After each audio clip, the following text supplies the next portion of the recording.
ketika mengaku Yesus sebagai Mesias yang merupakan pernyataan Allah melalui diri Simon, ia dipuji dan diberi kepercayaan menjadi batu karang tempat jemaat didirikan. Namun, Yesus juga menegur Saudari-saudaraku yang terkasih, berjumpa kembali bersama saya Inspirasiku di Antara. Renungan Harian Kamis 4 Agustus. Hari ini kita bersama seluruh gereja Katolik memperingati Santo Yohanes Maria Vianney, seorang imam yang hidup pada tahun 1786 sampai 1859. Semoga kita semua selalu dalam keadaan baik, sehat, dan tetap bersemangat. Marilah kita mengawali renungan kita hari ini dengan tanda kemenangan Kristus.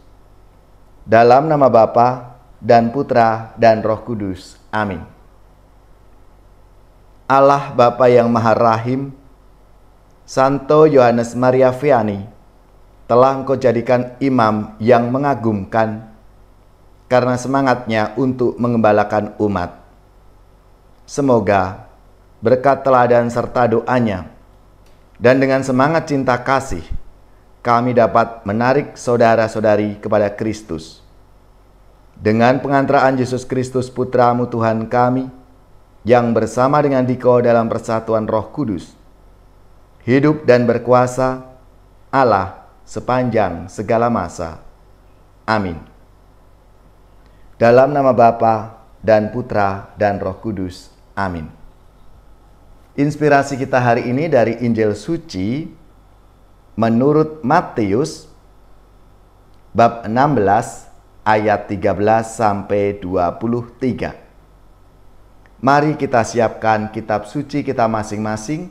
Kita akan membaca bersama-sama dan merenungkannya.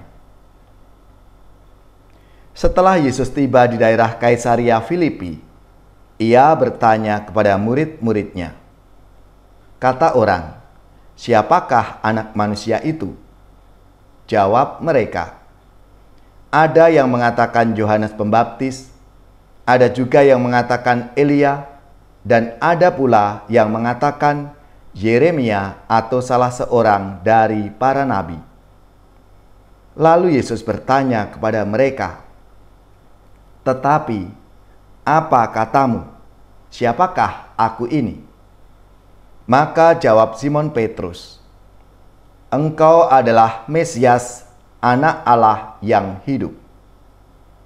Kata Yesus kepadanya, "Berbahagialah engkau Simon bin Yunus, sebab bukan manusia yang menyatakan itu kepadamu, melainkan Bapa-Ku yang di surga.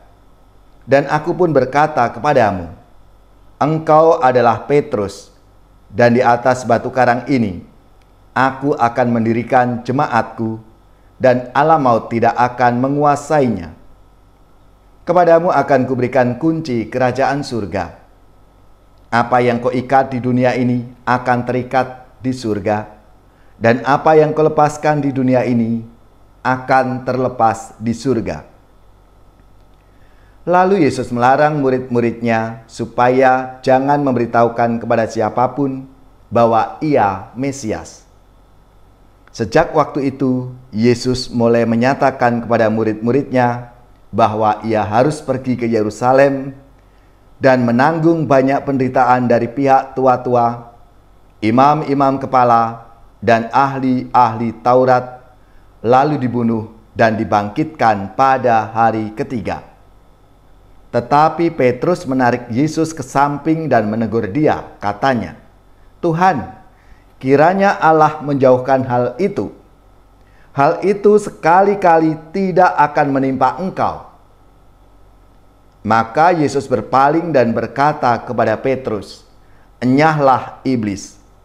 Engkau suatu batu sandungan bagiku, sebab engkau bukan memikirkan apa yang dipikirkan Allah, melainkan apa yang dipikirkan manusia."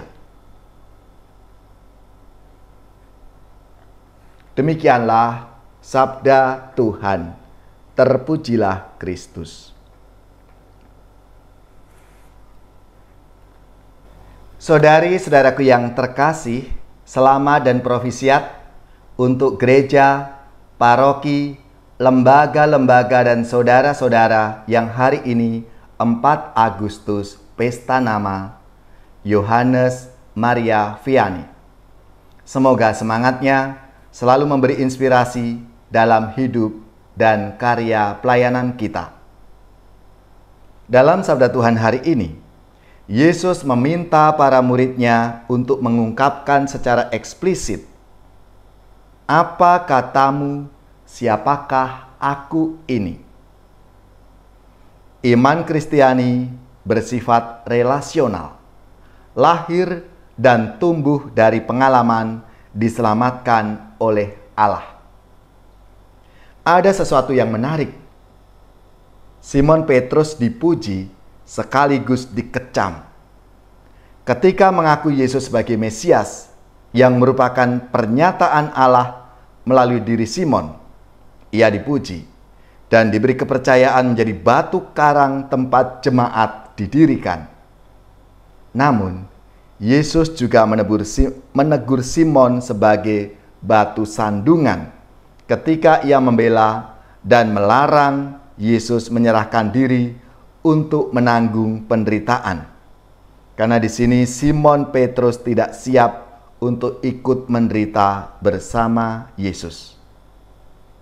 Dan Yesus tampaknya marah, kesal kepada Petrus dengan menyatakan, "Enyahlah iblis, engkau suatu batu sandungan bagiku, sebab engkau bukan memikirkan apa yang dipikirkan Allah, melainkan apa yang dipikirkan oleh manusia."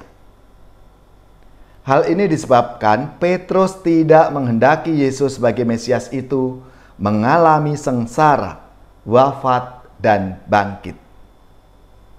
Mesias yang dipikirkan oleh Petrus adalah seorang tokoh yang kuat, yang mampu mengalahkan semua musuhnya dan tidak akan mengalami penderitaan.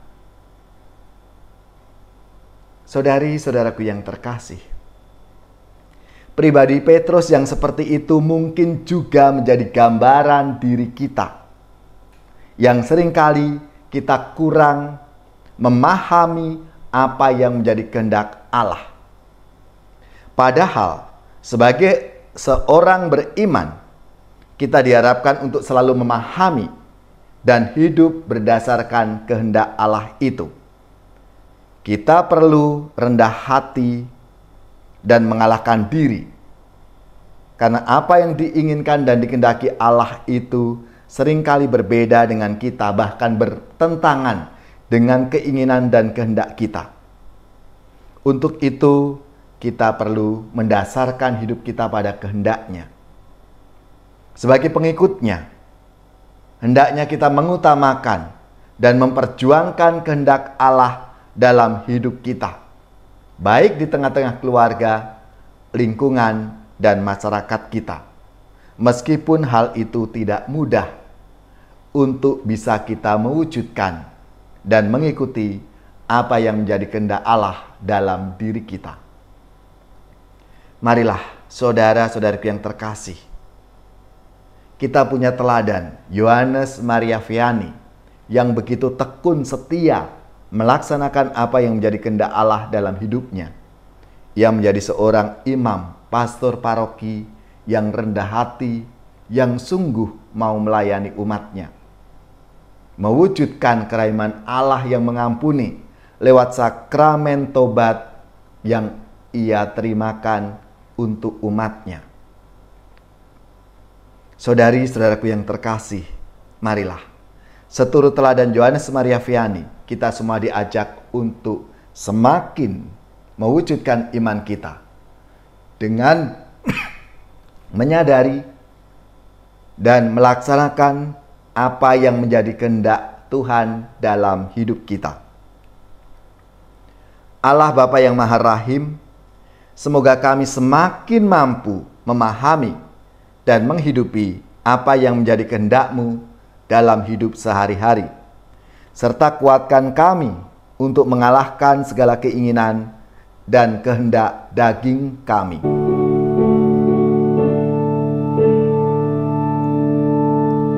Bersabdalah Tuhan, kami mendengarkan.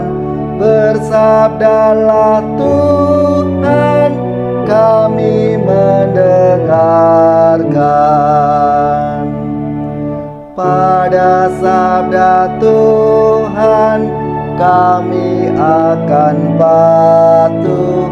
Pada sabda Tuhan, kami akan patuh. Saudari-saudaraku yang terkasih, marilah kita mengakhiri renungan kita hari ini dengan mohon berkat Tuhan dan menerima perutusan. Marilah kita siapkan hati kita. Semoga saudari-saudara sekalian, keluarga-keluarga dan komunitas kita, orang-orang yang kita doakan, mereka yang sakit, yang menderita, seluruh tugas, belajar, pekerjaan, usaha serta karya pelayanan kita dibimbing, dilindungi dan diberkati oleh Allah yang Maha Kuasa, Bapa dan Putra dan Roh Kudus. Amin.